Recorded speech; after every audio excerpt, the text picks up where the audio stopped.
My name is Edie Winters, and at 67 years old, I never expected to hear my own daughter speak to me that way.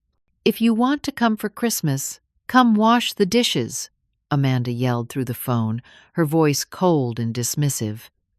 After decades of giving everything for her, I had somehow become the help rather than her mother. The pain cut deep, but this time, something inside me finally broke free. Instead of my usual compliance, I simply said, "Enjoy yourself." She had no idea what I had planned next. Before I tell you what happened after that call, let me know where you're watching from. Give this video a like if you've ever had to stand up to a disrespectful family member. Now let me tell you how everything changed. I raised Amanda by myself from the time she was 4 years old. Her father walked out on us without warning, leaving me with a mortgage I could barely afford, and a little girl who couldn't understand why Daddy wasn't coming home. I was a registered nurse, but one job wasn't enough to give my daughter the life I wanted for her. So I worked days at the hospital and nights at a nursing home. Some weeks, I barely slept 20 hours total. When Amanda needed braces, I picked up weekend shifts. When she wanted to attend an expensive summer camp where all her friends were going, I sold my mother's antique silver.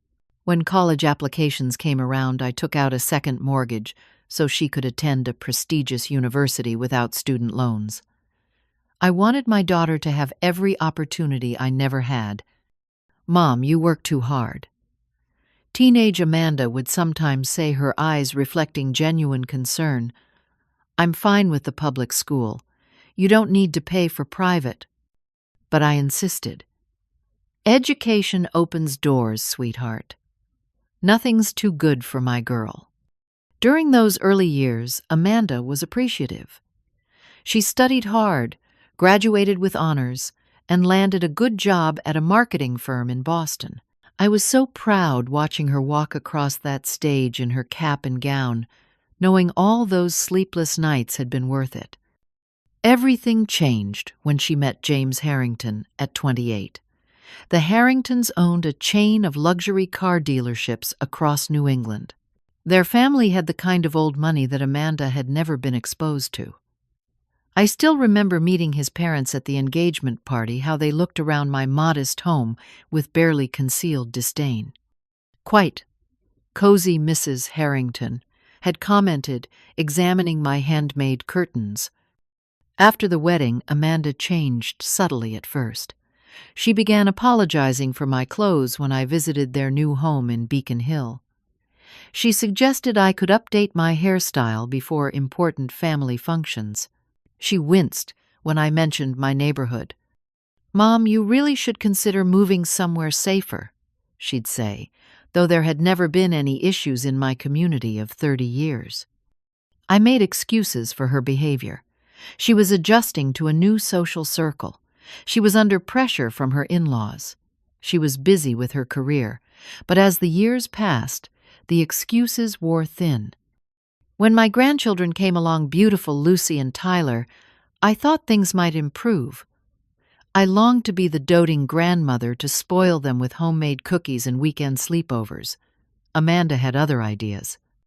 "The children have piano on Saturdays and French immersion on Sundays," she'd explain when I asked to spend time with them. The only times I was freely welcome was when they needed help. When Amanda hosted dinner parties, I was invited to arrive early to help with preparations and stay late to assist with cleanup. When the children were sick, I was the emergency babysitter. When their regular housekeeper quit unexpectedly before a holiday, I was called to fill in. Last Thanksgiving was particularly revealing. I arrived at their home excited to spend time with family, only to be handed an apron as soon as I walked through the door. "Mom, thank goodness you're here. The caterers are running late, and we need someone to arrange the appetizers," Amanda said, without even a hello. I spent most of that day in the kitchen while Amanda entertained her guests in the living room. When I finally sat down for dinner, Exhausted, James's mother asked me if I was the new help before Amanda hurriedly explained I was her mother. The grandchildren were my only consolation. Lucy, now 10, would sneak into the kitchen to help me, her little hands eager to learn how to crimp pie crust edges. Tyler, 8, would show me his latest drawings and ask for stories about when his mother was little. "Grandma, why don't you come over more?" Lucy asked me once while we washed dishes together after one of these gatherings. "Grandma has her own life," Lucy Amanda interjected before I could answer, though that was far from true. My life had always revolved around her, and now her children. When Amanda called in early December this year, I felt a spark of hope. Her tone was unusually warm. "Mom, we're planning Christmas at our house this year. The Harringtons will all be there, and we thought you should join us too." My heart lifted.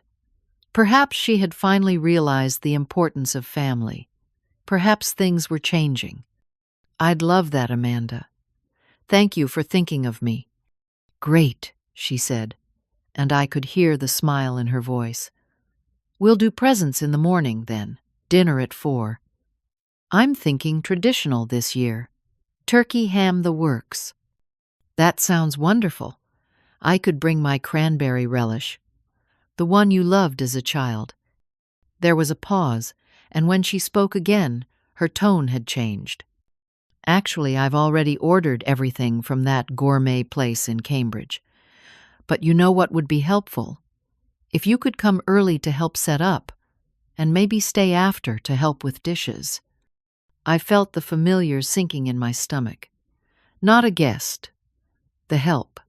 "How early were you thinking?" I asked quietly. 10 a.m. should work.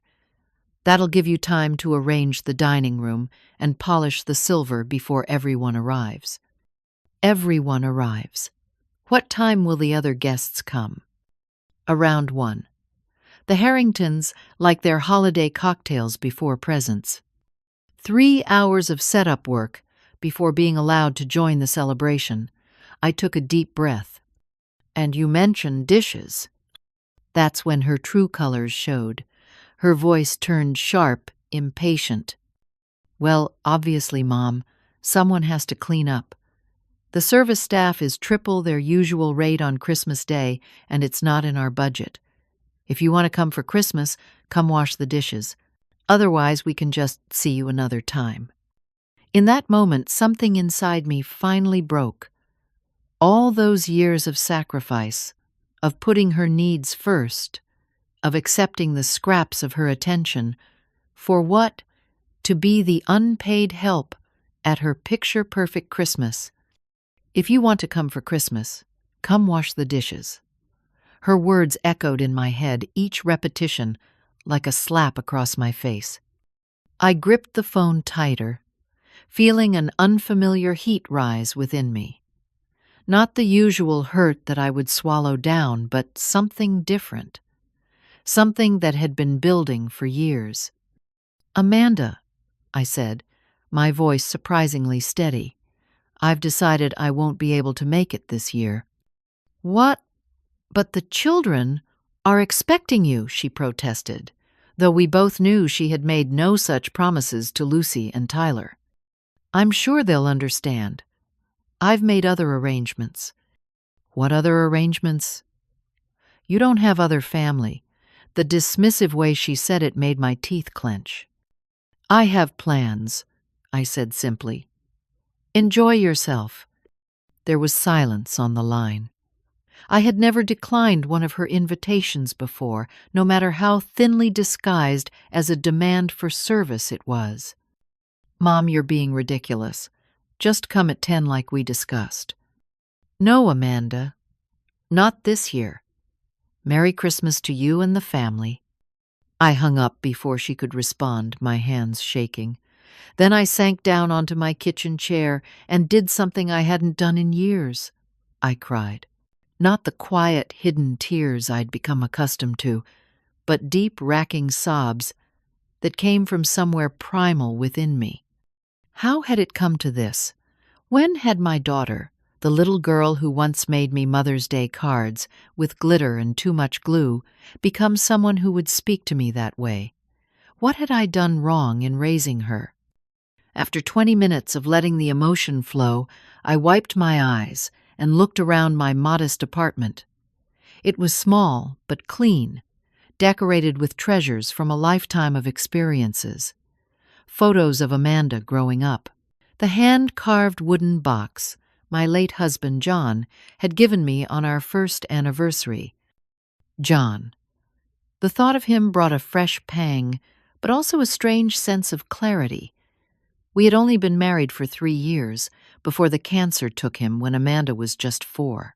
But in that brief time, he had changed my life in ways I had never fully revealed to our daughter. John had been an investment broker with an uncanny sense for the market. When he died, he left me not just memories and a broken heart, but a surprisingly substantial portfolio. While I continued to work my nursing jobs, those investments had grown steadily over the decades. I lived modestly by choice, not necessity, putting most of the proceeds toward Amanda's education and future, and saving the rest.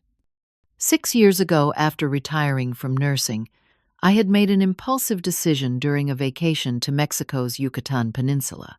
I fell in love with a beautiful hacienda on the outskirts of Mérida, a colonial city known for its vibrant culture and expat community. With its courtyard garden, traditional tile work, and proximity to both historic sites and breathtaking beaches, it had called to something in my soul. So I bought it. Used a significant portion of my savings for the purchase and renovations, working with local craftsmen to restore its original features while adding modern comforts.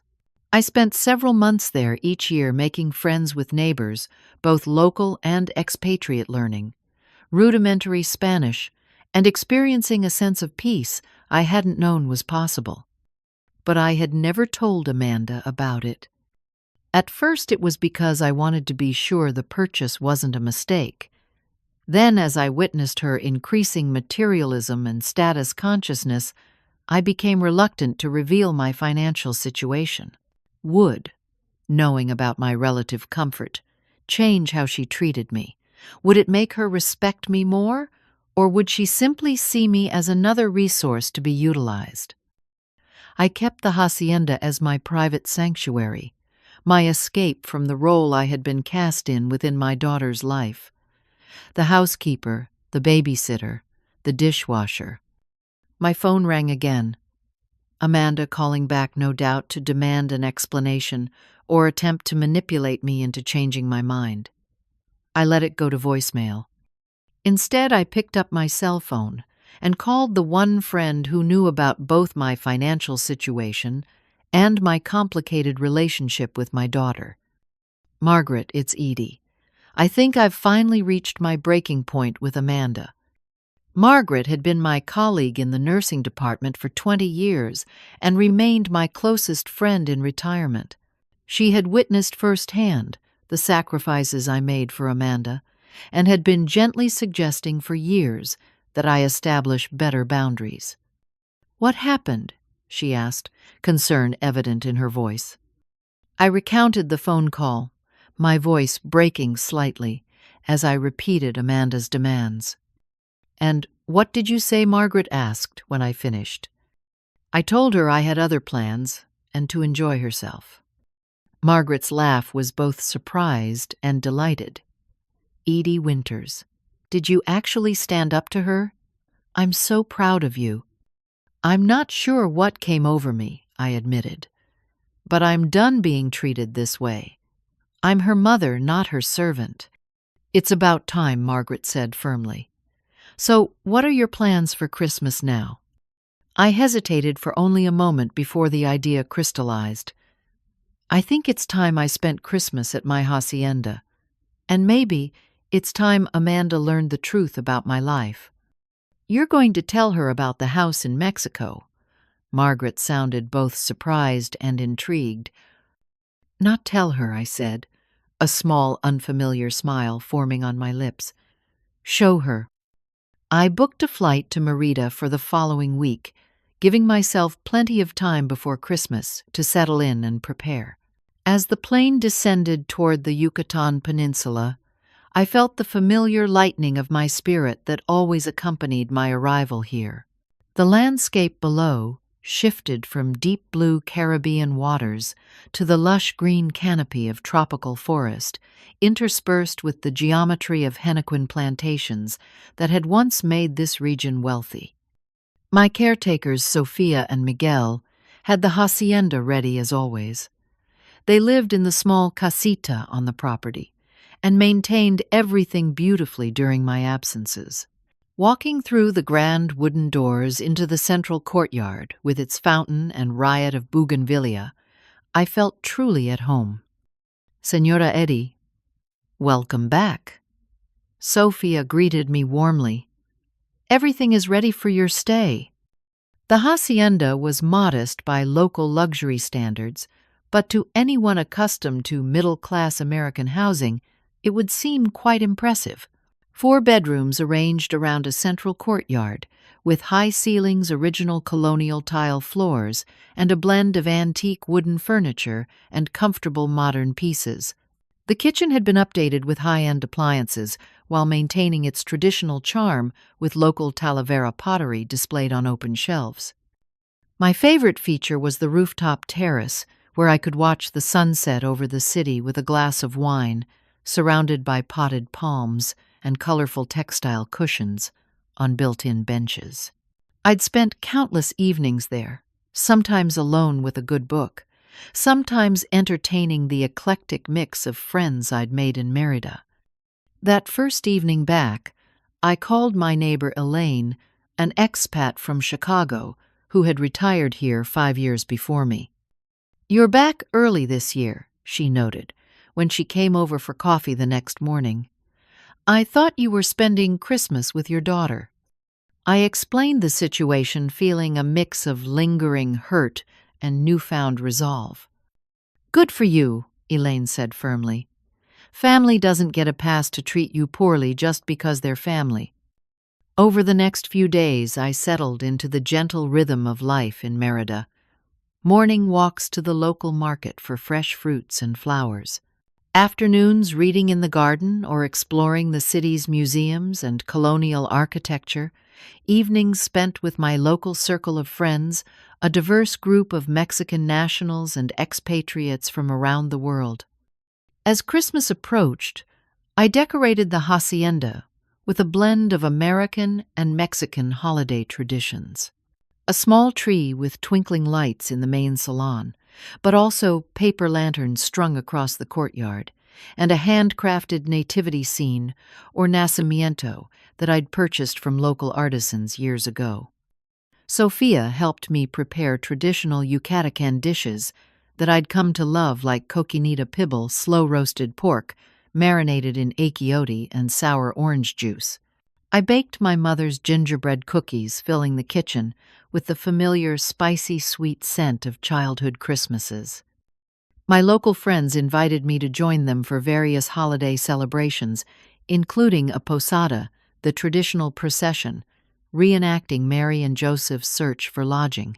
I found myself swept up in the community's warm embrace, the painful phone call with Amanda receding somewhat in my mind.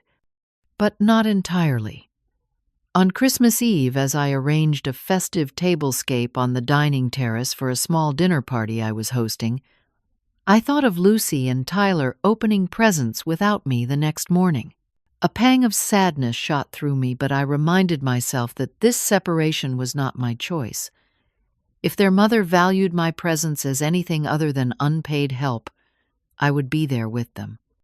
That evening, after a joyful dinner with friends under the stars, I took a series of photos of the hacienda looking particularly magical. Lanterns cast a warm glow across the courtyard. The small Christmas tree sparkled in the corner of the salon. My bedroom opened onto a view of the cathedral, its towers illuminated against the night sky. I also asked Elaine to take a few photos of me, enjoying the evening, something I rarely did.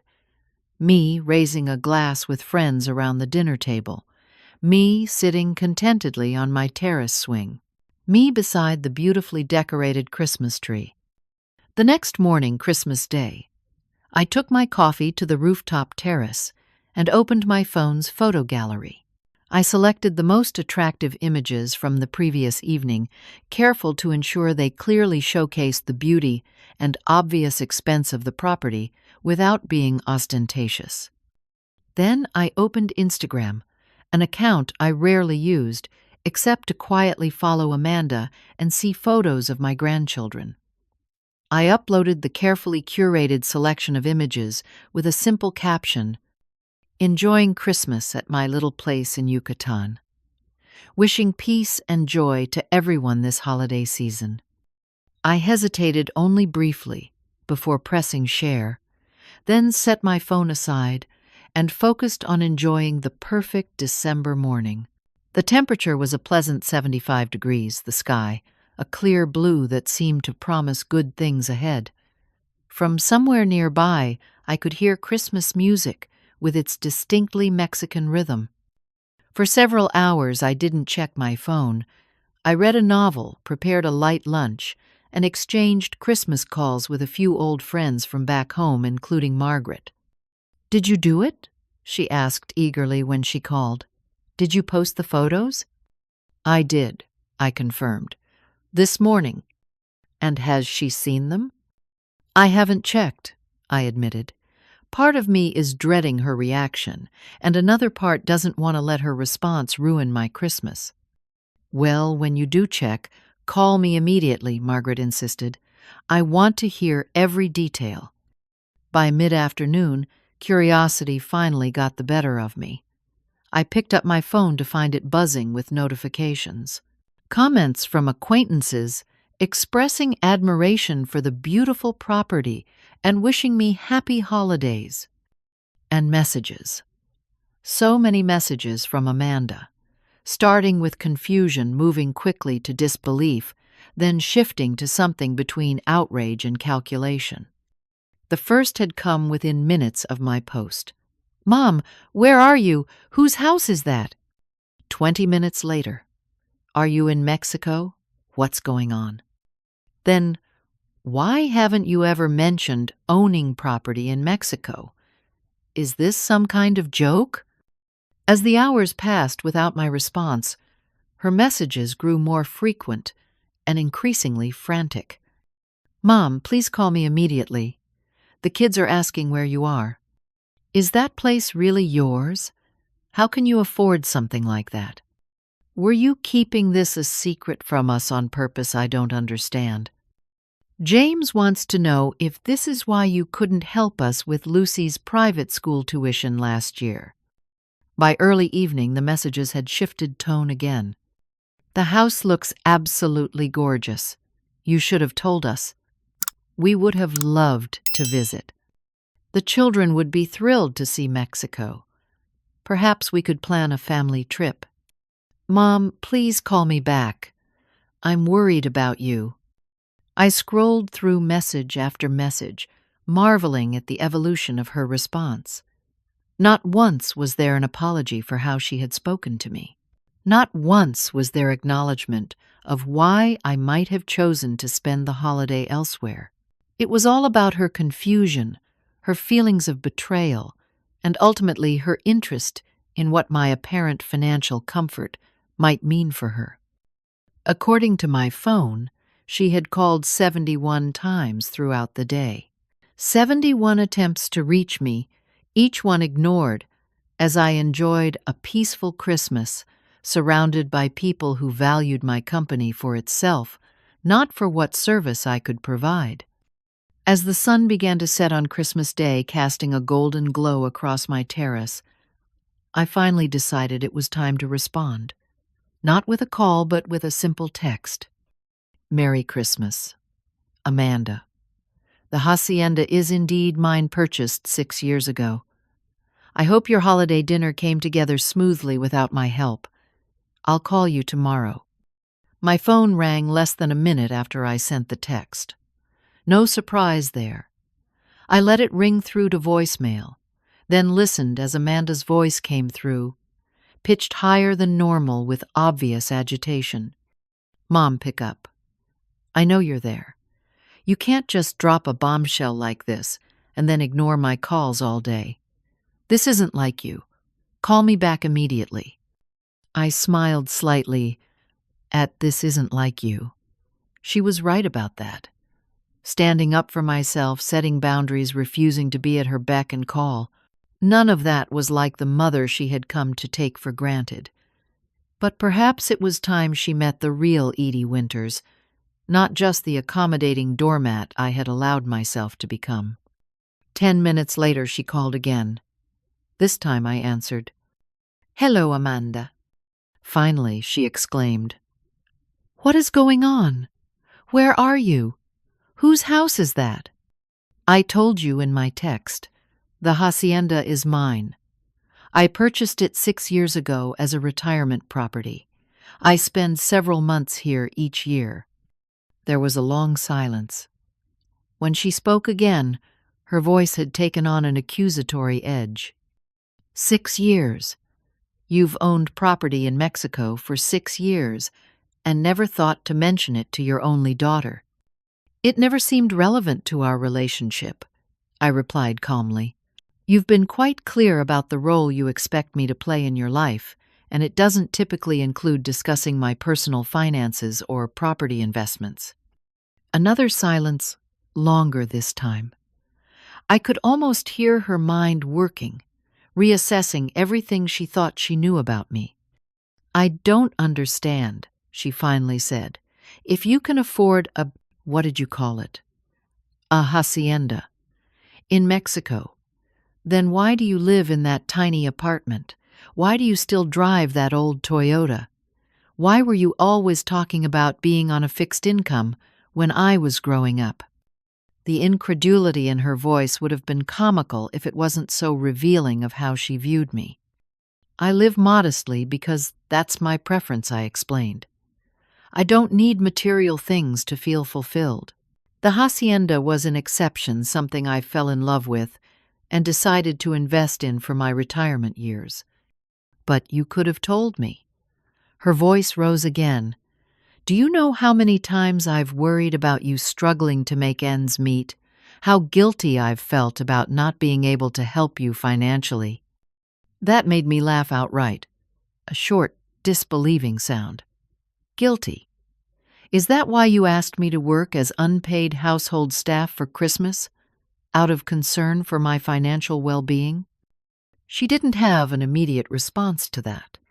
"Amanda," I continued more gently, "when was the last time you invited me to your home without expectation of some service in return? When was the last time you asked about my life, my interests, my happiness?" "That's not fair," she protested. "I invited you for all the holidays, for the children's birthdays." "You invited me to work," I corrected her, "to cook, to clean, to babysit, not to be present as your mother or the children's grandmother." I could hear her breathing on the other end of the line, heavy and irregular. "The kids miss you," she said finally, her tone shifting to something softer. "They were asking for you all day. They don't understand why Grandma wasn't here for Christmas." It was a calculated move, using the children to manipulate me, one that had worked countless times before. "I miss them too," I said truthfully. "Please tell them I love them, and we'll video chat with them tomorrow." "You could still come for New Year's," she suggested, her voice taking on a wheedling quality I recognized from her teenage years when she wanted something. "We're having a small gathering, nothing fancy. The kids would be so happy to see you." "And what role would I play at this gathering, guest or staff?" She hesitated, just a beat too long. "Both, I guess. I mean, everyone helps out at family gatherings, don't they?" "No, Amanda. Everyone doesn't help out equally at your gatherings. I've observed your friends' parents being treated as honored guests while I'm stationed in the kitchen." Another call beeped through on my line. James, her husband. No doubt they were coordinating their approach. "I need to go," I said. "I have guests arriving for dinner soon. A small lie, but a necessary one." Wait, Amanda's voice took on a new urgency. "So this place in Mexico, is it a good investment?" James was saying, "Property values in the Yucatan have been increasing substantially. Have you considered the tax implications? Maybe James could help you with some estate planning." And there it was. The true concern emerging. Not my welfare, not our relationship, but what my apparent assets might mean for her future inheritance. "My finances and estate are well managed, thank you. I'll call tomorrow to speak with the children." I ended the call and declined James's attempt immediately afterward. Within minutes, my phone was buzzing with texts again. From Amanda. "Mom, please don't shut me out. We're family." From James. "Edie just wanted to say, the property looks remarkable. I know some excellent advisors who specialize in Mexican real estate if you ever need guidance." More calls followed throughout the evening. Amanda again. James again. Even Amanda's mother-in-law, with whom I had exchanged perhaps 10 words in the last decade. By the time I went to bed that night, the call count had reached 71, along with 38 text messages. The content ranged from concerned to cajoling to calculating. But one thing was notably absent from every communication: a genuine apology for how I had been treated. The following morning my phone rang while I was having breakfast in the courtyard. It was Lucy, my granddaughter, using her mother's phone. "Grandma, Mom says, you're in Mexico, in a castle." Her excitement brought tears to my eyes. "Not quite a castle, sweetheart, but a very pretty old house. Would you like me to show you?" "Yes, please," she exclaimed. I switched to video chat and took her on a virtual tour showing her the courtyard, with its fountain, the kitchen, with its colorful tiles, the view from the rooftop terrace. "It's so beautiful," Lucy breathed. "Can I come visit, please?" I would love that, I told her honestly. "Maybe during your spring break." "Yes," she squealed. Then her voice dropped to a whisper. "Mom's been weird since yesterday. She and Dad keep having whisper fights, and she cried during Christmas dinner." "Was it because you weren't here?" My heart ached at the thought of tension ruining their holiday. Despite everything, I never wanted the children to suffer for the complicated relationship between their mother and me. "Grown-ups sometimes have disagreements," I said carefully, "but everything will be okay. Can you put your brother on?" Tyler came on full of 8-year-old energy, asking if I had seen any jaguars or pyramids. I promised to take him to the Mayan ruins next time he visited, which sent him into paroxysms of excitement. Then Amanda was on the line again, her voice overly bright. "So, Mom, we've been talking and we'd love to have you back for a proper family dinner. New Year's Eve. No dishes, no cleanup, I promise. Just family time." The sudden change in approach was transparent, but I recognized it as perhaps the closest thing to an olive branch she was capable of offering at this point. "Thank you for the invitation," I said, "but I'll be staying in Mérida through January as planned. However, I've been thinking that the children might enjoy visiting during their spring break. If you and James agree, of course." There was a pause as she processed this counteroffer. "You want the kids to come to Mexico without us. If you're comfortable with that, they'd have their own room, and I'd plan some educational activities. The Mayan cultural sites here are extraordinary, and there are wonderful nature reserves as well." "I don't know," she said slowly. "We'd have to discuss it." I could hear the calculation in her voice.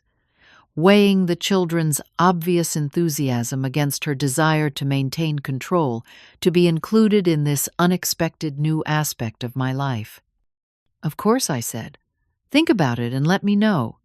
And Amanda, I hope you understand that my choice to spend Christmas elsewhere wasn't about punishing you. It was about finally respecting myself enough to decline being treated as the help rather than as your mother." She was quiet for a long moment before responding. "I never thought of it that way," she said, her voice small. It wasn't an apology, but it was something. A crack in the wall of entitlement she had built around herself. A glimmer of potential awareness. "I know you didn't," I said. "That's part of the problem." After speaking with Amanda and the children, I found myself torn between familiar guilt and newfound resolve. For so many years I had responded to Amanda's demands by second-guessing myself. Was I being too sensitive? Was it unreasonable to want to be treated as a guest rather than staff? Wasn't family supposed to help each other? That afternoon I called Margaret for perspective. "She's trying to manipulate you," Margaret said bluntly after I recounted the conversations. "Using the kids as emotional leverage, making a superficial offer to treat you better, but not actually acknowledging or apologizing for her behavior." I know I sighed, but I miss the grandchildren, and maybe if I give her another chance. Edie, Margaret interrupted firmly. "How many another chances have you given her over the years? Has her behavior ever truly changed? Or has she just found more subtle ways to take advantage of your generosity?" I was silent, reflecting on years of similar patterns. The brief periods of apparent consideration, followed by slow backsliding into the same disrespectful treatment. "You don't have to cut Amanda out of your life," Margaret continued more gently. "But you do need to establish and maintain clear boundaries. If you go running back now, what message does that send?" That her strategy worked, I admitted. That using the children as emotional pawns is effective. Exactly. Stay the course, Edie. Enjoy your holiday in that beautiful home you created for yourself. Show Amanda that your relationship with her going forward will be on more equal terms, or it won't be at all. After our call, I walked through the quiet streets of Merita's historic center, thinking about Margaret's advice. She was right. For Amanda to truly understand that things needed to change, I had to hold firm to my boundaries even when it was difficult. That evening, Amanda called again. "We've been discussing your invitation," she began without preamble. "James and I think it would be better if we all came together for spring break. A family trip.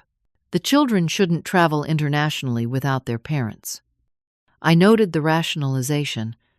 The children flew to Europe with their other grandmother just last summer, but suddenly, Mexico with me was a concern. "That wasn't the invitation I extended," I said calmly. "I invited Lucy and Tyler for a grandchildren's trip. You and James are welcome to visit another time." "But Mom," her voice took on a familiar, wheedling tone, "we're a package deal. We do things as a family." "Do we?" I asked mildly. "Because from my perspective, family has meant me serving your needs while my own were ignored. I'm offering quality time with my grandchildren, something I've had precious little of in recent years." "That's not fair," she protested. "You've seen them plenty." "I've been in their presence, yes. Usually while cooking, cleaning, or babysitting so you and James could attend events. When was the last time I was able to simply enjoy their company?" She didn't have a ready answer for that. "Amanda," I continued, "actions have consequences. The way you've treated me, culminating in that phone call about Christmas dishes, has damaged our relationship. I'm not closing the door on rebuilding it, but I'm also not pretending everything is fine. Right now, I'd like to establish a separate relationship with my grandchildren." "So, "This is punishment," she said, her voice hardening. "You're using access to your fancy house to punish me for not appreciating you enough." "No," I said firmly. "This is me recognizing my own worth and refusing to accept disrespectful treatment, even from my daughter. It's not about the house. It's about basic human dignity." The line went quiet, except for her breathing. "The children will be so disappointed," she finally said, playing her trump card again. "I'll be disappointed too," I acknowledged, "but I'm still open to video calls and to visiting them when I return to Boston, and the invitation for them to visit stands." After we hung up, I felt a weight lifting from my shoulders. For perhaps the first time in our adult relationship, I had maintained my boundary despite her attempts at manipulation. It wasn't easy, and the ache of missing Lucy and Tyler remained. But there was also a new sensation: self-respect. The remaining days of December unfolded peacefully in Merida. I attended a New Year's Eve celebration in the main plaza, with friends watching fireworks explode over the cathedral as mariachi bands played and families danced together in the warm night air. There was a bitter sweetness to the festivities, knowing my own family was fractured, but also a sense of possibility for the year ahead. On New Year's Day, I posted another series of photos to Instagram, not to provoke Amanda, but simply to document my life. Images of the celebration, the historic buildings illuminated at night, and a lovely outdoor dinner with my local friends. Amanda didn't call that day or the next. Perhaps she was regrouping, reconsidering her approach. Or perhaps she was simply sulking, unaccustomed to not getting her way. Either way, I refused to let her silence manipulate me into making contact. Instead, I leaned into the rich cultural life around me. I took Spanish lessons 3 mornings a week. I volunteered at a local community center that offered programs for children. I explored parts of the Yucatan I had not yet visited, marveling at cenotes, those mystical sinkholes filled with crystal-clear water that dotted the peninsula. Weekly video calls with Lucy and Tyler became a cherished routine. I read them bedtime stories over the screen, helped with homework, listened to their school adventures. Amanda maintained a cool distance during these calls, briefly greeting me before turning the phone over to the children, then reappearing at the end to say a curt goodbye. James, however, began to engage differently. During one call in late January, he asked to speak with me privately after the children were finished. "Edie," he said, uncharacteristically hesitant, "I wanted to apologize for how things unfolded at Christmas, and for a lot of things over the years." I was so surprised, I couldn't immediately respond. "I've been doing some reflection," he continued, "and I realize we, especially Amanda, have taken your support for granted.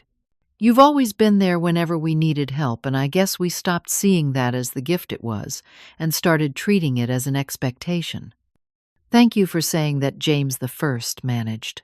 It means a lot to hear." He nodded awkwardly. "I'm working on Amanda. She's, well, you know how she can be. Proud, stubborn. But she's hurting too. She feels betrayed that you kept such a big part of your life secret from her." "I understand that," I said. "But perhaps she might consider why I felt I needed to keep it separate." He nodded again. "That's fair. Anyway, I wanted you to know I'm on your side about the kids visiting. I think it would be good for them. I'm trying to help Amanda see that too." After that conversation, I felt a glimmer of hope. If James could recognize the problematic patterns in how I'd been treated, perhaps eventually Amanda could too. February arrived with Merida's perfect weather, warm, sunny days and cool evenings. My life had settled into a rhythm that felt right, a balance of community engagement, cultural exploration, and peaceful solitude. I still missed my grandchildren deeply and wished for reconciliation with Amanda, but I no longer felt the desperate need to sacrifice my dignity to maintain those relationships. On Valentine's Day, a surprising email arrived from Amanda. Mom, I've been thinking a lot about what you said, about actions having consequences, about respect. I'm not good at admitting when I'm wrong, as you well know. But I am beginning to understand your perspective. James and I have discussed it, and we're okay with Lucy and Tyler visiting you during spring break, if the offer still stands. It wasn't the full acknowledgement I might have hoped for, but it was progress, a small step toward rebuilding our relationship on healthier terms. I replied simply, "The offer absolutely stands. Thank you for reconsidering. They'll have a wonderful time, and I'll ensure their safety and well-being every moment." In the weeks that followed, we exchanged increasingly cordial messages about the logistics of the children's visit. Flights were booked, itineraries discussed. Little by little, the frost between us began to thaw. I prepared the hacienda for my grandchildren's arrival, setting up their room with books about Mayan civilization, traditional Mexican toys, and comfortable bedding. I planned excursions to ruins and cenotes cooking classes, where they could learn to make simple Mexican dishes and plenty of time for swimming and playing. The night before their scheduled arrival, Amanda called unexpectedly. "Mom," she began, her voice uncharacteristically uncertain before the kids arrived tomorrow. "I wanted to say something." I waited, heart beating a little faster. "I'm sorry," she said finally, "for how I spoke to you before Christmas, for how I've treated you for longer than I'd like to admit. You deserved better." The words I had longed to hear for so long yet never truly expected. I felt tears spring to my eyes. "Thank you," I said softly. "That means everything to me." "James and I have been in therapy," she admitted. "Both couples counseling, and I've been going individually too. It's been illuminating, about patterns from my childhood that I've been repeating without even realizing it." "I'm proud of you for doing that work," I told her, meaning it. "It takes courage. There's a lot more to discuss," she continued. "A lot more to work through. But I wanted you to know that I'm trying, and I'm grateful that despite everything, you've maintained your relationship with Lucy and Tyler. They adore you, you know." "I adore them too," I said. "And Amanda, I love you. That's never changed, even when I needed to create distance." "I know," she said quietly. "I love you too, Mom." As we said our goodbyes, I felt a sense of peace settle over me. Not everything was resolved, and the road ahead would likely have its bumps, but we had taken the first crucial steps toward healing. Standing on my rooftop terrace that night, looking out over the twinkling lights of Merida, I reflected on the journey of the past few months. From the pain of that dismissive phone call to the strength I found in finally standing firm to this moment of tentative reconciliation, it had been difficult, sometimes lonely, but ultimately transformative. For the first time in decades, Amanda had seen me not as a resource to be used, but as a person with dignity and worth. And perhaps more importantly, I had finally seen myself that way too.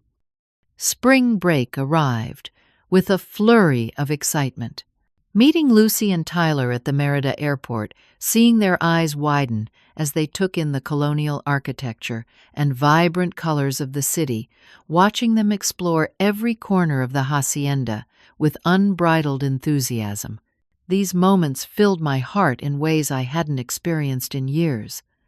"Grandma, this place is awesome," Tyler exclaimed, running through the courtyard. "There's a fountain in your house." Lucy, more reserved but equally impressed, ran her hand over the traditional pasta tiles of the floor. "It's like a fairy tale, but real." Those first days were magical. We visited the ruins at Uxmal, where the children climbed the steps of ancient pyramids and listened rapt as our guide explained Mayan cosmology.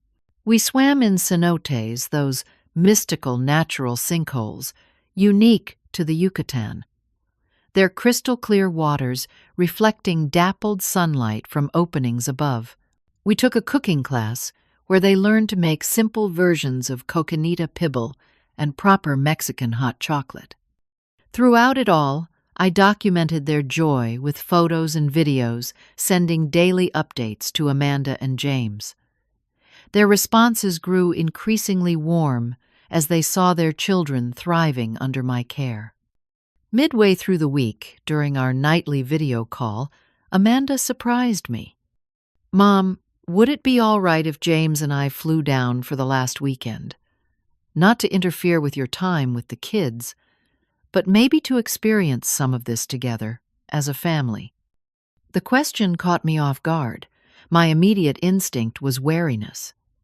Was this another attempt to insert control, to claim ownership of the experiences I was providing?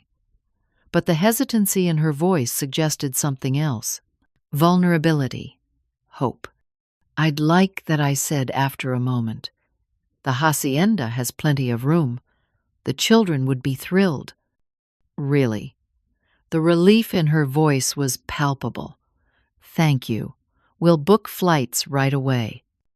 After the call ended, I found myself both nervous and cautiously optimistic about this development. The Amanda of a few months ago would have simply announced her arrival, expecting accommodation without question. This request, with its acknowledgement of my authority over the invitation, represented a significant shift. The children and I continued our adventures, but now with an undercurrent of anticipation for their parents' arrival. We visited Celestune, where thousands of flamingos gathered in the biosphere reserve their improbable pink coloring, turning the landscape into something from a dream. We explored the markets of Mérida, where Lucy and Tyler practiced their limited Spanish with patient vendors who smiled at their earnest attempts. In quiet moments at the hacienda, between excursions, I observed my grandchildren with new clarity. Lucy thoughtful and observant, so like I had been as a child. Tyler exuberant and curious, reminding me of Amanda before life's complications had hardened her edges. Grandma Lucy asked one evening as we sat in the courtyard after dinner, "Why didn't you tell Mom about this place before?" Children, with their unerring instinct for the heart of a matter. Sometimes I began carefully grown-ups create separate spaces in their lives, places or experiences they keep just for themselves. This was my special place for a long time. "But why hide it from Mom?" she persisted. "Didn't you want her to see it?" I considered how to answer truthfully, while remaining appropriate for a 10-year-old's understanding. "Your mom and I have had some difficulties in our relationship," I explained. "Sometimes when people we love don't treat us the way we hope to be treated, we need to create boundaries. The hacienda was my boundary, my private joy." Lucy nodded, processing this. "Mom's been different since Christmas, quieter. She and Dad talk a lot at night, and sometimes she cries, but not sad crying, I think, more like thinking crying." "Thinking, crying," I repeated softly. "That's very perceptive, Lucy. Sometimes tears help us understand things we didn't see before." "Is Mom in trouble with you?" Tyler piped up, having listened to our conversation, while drawing in his sketch pad. "No, sweetheart," I assured him. "Your mom and I are working things out. That's what family does. We make mistakes. We learn. We try to do better. Like when I broke Dad's model ship and lied about it, but then told the truth and helped him fix it." I smiled. "Something like that, yes." When Amanda and James arrived that Friday afternoon, I watched my daughter closely as she took in the hacienda for the first time. Her eyes widened as she stepped through the massive wooden doors into the courtyard, turning slowly to absorb the traditional architecture, the lush plantings, the sense of history and tranquility. "Mom," she breathed, "it's incredible. Welcome to my Mexican home," I said, embracing her with genuine warmth. The children immediately dragged their parents on a tour, proudly showing off their favorite spots, as if they were the longtime residents. James exclaimed appropriately over the craftsmanship of the restoration, the quality of the fixtures, the thoughtfulness of the design. That evening we dined together on the rooftop terrace, enjoying Sophia's cooking while watching the sunset paint the city in gold and rose. The conversation flowed easily, centered mostly around the children's adventures, safely neutral territory. After Lucy and Tyler went to bed exhausted from the excitement of their parents' arrival, the three adults remained on the terrace with glasses of local wine. A moment of awkward silence descended, the unspoken tensions of the past months hanging between us. James surprisingly broke it first. "Edie, I want you to know how grateful we are. Not just for this week with the kids, but for making me, see things differently." Amanda nodded, her expression serious. The therapist calls it a pattern interrupt. When someone does something unexpected that forces you to reconsider established dynamics. "I never intended it that way," I said honestly. "I just reached my limit." "I know," she acknowledged. "And that's on me, on us. We pushed past any reasonable boundary, so focused on our own needs that we couldn't see yours." It was the most direct acknowledgement she had offered yet of the problematic patterns in our relationship. "The thing is," she continued, staring into her wineglass rather than meeting my eyes, "I think I've been angry at you for a long time without realizing it." Angry about what, I asked, genuinely puzzled. "For making so many sacrifices when I was growing up, for working yourself to exhaustion, for making me the center of your world." She looked up then, her eyes shimmering with tears. "It created this impossible standard, this crushing sense that I could never adequately repay you. So instead of trying, I think, I devalued your contributions, treated them as expected rather than exceptional. It was easier than carrying the weight of that emotional debt." I sat back, stunned by this insight. It had never occurred to me that my sacrifices, which I had always seen as expressions of love, could have created such complicated feelings for my daughter. "I never wanted repayment," I said softly. "Just respect. I know that. Now at least." She wiped at her eyes.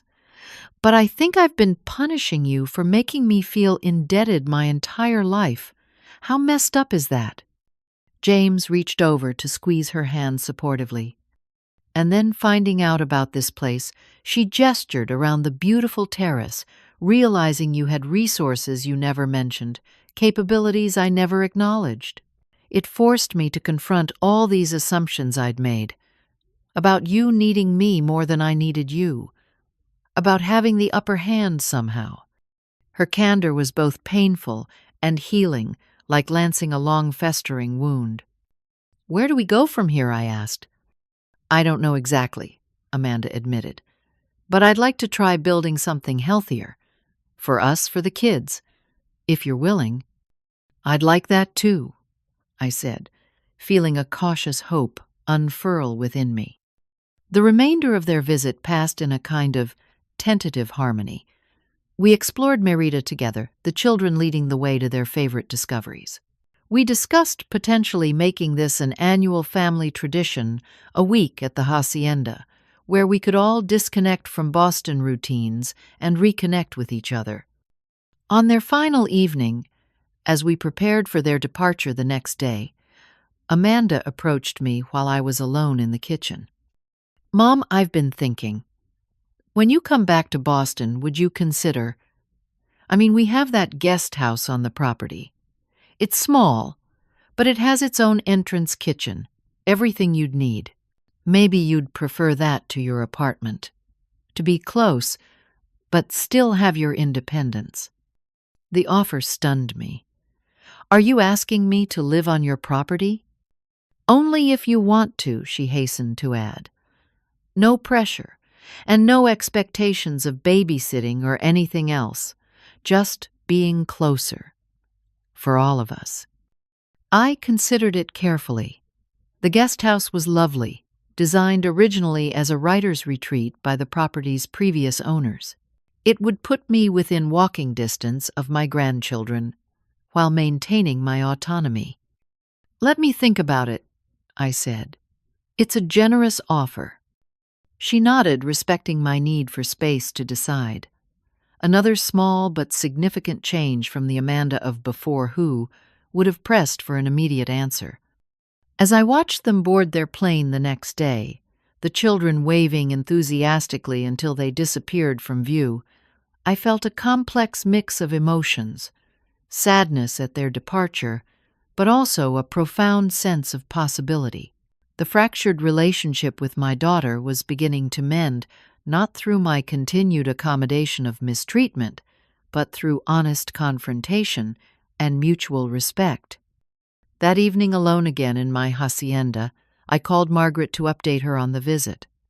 So she actually apologized, Margaret marveled, when I recounted our conversations, and offered you the guest house, no strings attached. It seems too good to be true, I admitted. I keep waiting for the other shoe to drop. Or maybe Margaret suggested gently, this is what growth looks like, for both of you. You stood your ground, maintained your dignity, and created space for a healthier dynamic. She's responded by doing some genuine soul-searching and making concrete changes. Maybe I allowed still cautious, but increasingly hopeful. Are you considering the guest house offer? I sighed. I'm torn. It would be wonderful to be so close to Lucy and Tyler, to be part of their daily lives in a way I haven't been. But I'm also wary of falling back into old patterns if I'm in their orbit constantly. You're different now, Margaret pointed out. You've proven you can maintain boundaries, and it sounds like Amanda is different too. Time will tell, I said.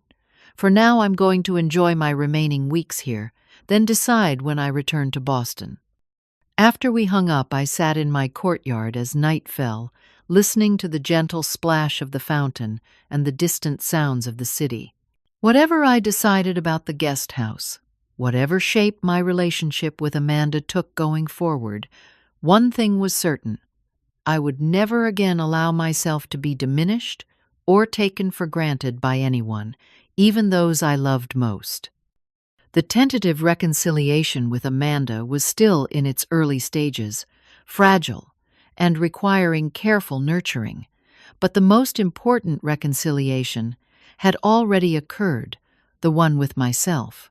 In standing firm against disrespect and valuing my own needs alongside others, I had reclaimed a sense of personal dignity that no external relationship could provide or diminish. That night, I posted one final photo to Instagram, the courtyard of my hacienda bathed in moonlight, peaceful and serene. The caption read simply, "Finding peace in boundaries, joy in authenticity, and love in truth." 6 months later, on a perfect June evening, I sat on the terrace of my hacienda, watching Lucy and Tyler splash in the small pool I had added to the property during my spring renovation. Amanda and James reclined nearby, cocktails in hand, looking more relaxed than I had seen them in years. "This was the best decision ever," Amanda sighed, contentedly gesturing around the hacienda, making this our annual family vacation spot. "I still can't believe I kept it secret for so long," I admitted. "It feels right having you all here now." And it did. Something had fundamentally shifted in our family dynamic, allowing us to enjoy each other's company in ways that had seemed impossible just months before. After returning to Boston in April, I had ultimately accepted Amanda's offer of the guest house. It was a decision made with clear eyes and firm boundaries, documented in writing to avoid future misunderstandings. I would be an independent resident on the property, not an on-call service provider. I would maintain my apartment in the city for times when I needed more distance, and I would continue spending several months each year at my beloved hacienda. Amanda had honored these terms, impeccably sometimes, even erring on the side of not asking for help when she genuinely needed it. We had established a weekly family dinner where I was explicitly a guest, not the cook. James had taken an interest in my investment strategies, showing genuine respect for my financial acumen rather than treating my resources as potential family assets. Most importantly, we had continued the difficult but necessary conversations about our past patterns, our mutual triggers, and our hopes for a healthier future relationship. Sometimes these discussions happened with the help of Amanda's therapist, who had invited me to join several sessions. Other times, they unfolded naturally during quiet moments together. "Mom," Amanda said, "now, breaking into my reflections, I've been meaning to ask you something." "What's that?" I turned toward her, noting the thoughtful expression on her face. "When did you know that you had to change how things were between us?" I considered the question carefully. There wasn't a single moment. It was an accumulation of small indignities over years. But that phone call before Christmas, when you said I could come wash the dishes if I wanted to see my family, something finally broke. She winced visibly. "I still can't believe I said that to you. To anyone, really, but especially to my mother." "At the time, it didn't even seem extraordinary to you," I observed, without rancor. That's how normalized the dynamic had become. "I was so caught up in appearances," she acknowledged. "In creating these perfect holiday gatherings, these Instagram-worthy moments, that I lost sight of what really mattered, who really mattered." James joined the conversation, sitting forward in his lounger. We both did. Got caught in this cycle of status and materialism. The right schools, the right neighborhood, the right social connections. It's exhausting. "And ultimately empty," Amanda added. "That's what I've been learning in therapy. How I've been chasing external validation instead of authentic connection." I reached over to squeeze her hand, moved by her self-awareness. It takes courage to recognize those patterns, let alone work to change them. "I had a good example," she said, meeting my eyes directly. "Someone who finally showed me that standing up for your own dignity isn't selfish, it's necessary." From the pool, Tyler called for our attention, demonstrating his newly mastered cannonball dive. We applauded appropriately, sharing a moment of simple family joy. Later that night, after the children were in bed, I sat alone on the rooftop terrace, reflecting on the journey of the past year. The pain of that Christmas rejection had transformed into something I never could have anticipated: a healthier, more balanced relationship with my daughter, one built on mutual respect rather than obligation and expectation. The process hadn't been easy or straightforward. There had been setbacks along the way, moments when Amanda slipped into old habits of entitlement, when I struggled to maintain boundaries without building walls, when past hurts threatened to overwhelm present progress. But we had persevered, both of us committed to breaking the dysfunctional patterns that had defined our relationship for too long. And in doing so, we had discovered something precious: the possibility of being family without the weight of unhealthy dynamics. I thought about the many women my age I had known over the years, those who had silently endured disrespect from adult children, who had accepted being taken for granted as the natural order of things, who had surrendered their own needs and dignity in the name of family peace. What if they too found the courage to say enough? not with bitterness or revenge, but with calm self-respect and clear boundaries. How many relationships might be transformed, not destroyed, but rebuilt on healthier foundations? My phone chimed with a text from Margaret. "How's the family vacation going? Has Amanda reverted to treating you like the help?" Yet, I smiled and replied amazingly well. And no, she's been respectful and engaged. I think this change might actually be lasting. Margaret's response came quickly. "Because you made it necessary. You refuse to accept anything less than the respect you deserve. I'm so proud of you, Edie." Pride. That was the emotion I felt too, not in a boastful way, but as quiet self-acknowledgement. Pride that after decades of putting everyone else first, I had finally found the courage to value myself enough to demand better treatment. Pride that in doing so, I had actually created the possibility for a more authentic and mutually respectful relationship with my daughter. The realization I had come to through this journey was both simple and profound. Sometimes the greatest gift we can give our children isn't our service, but our self-respect. By modeling the courage to establish boundaries, to expect decent treatment, to value our own dignity, we teach them something essential about healthy relationships that no amount of self-sacrifice could ever convey. Amanda appeared at the terrace door, 2 cups of tea in hand. "Mind some company?" "Never," I said, patting the seat beside me. As we sat together in companionable silence, watching the lights of Merida twinkle below us, I felt a deep sense of peace. The path forward would not always be smooth, but we were walking it together now with clear eyes and open hearts. What would your life look like if you stopped letting others define your worth? What relationships might be transformed if you had the courage to stand firm in your own dignity? What journey might begin with 2 simple words: enjoy yourself. If this story resonated with you, please like and subscribe to hear more about navigating challenging family dynamics with strength and grace. Share in the comments below if you've ever had to establish difficult boundaries with loved ones. How did it change your relationship? Remember, sometimes the bravest thing we can do is simply value ourselves enough to expect respect.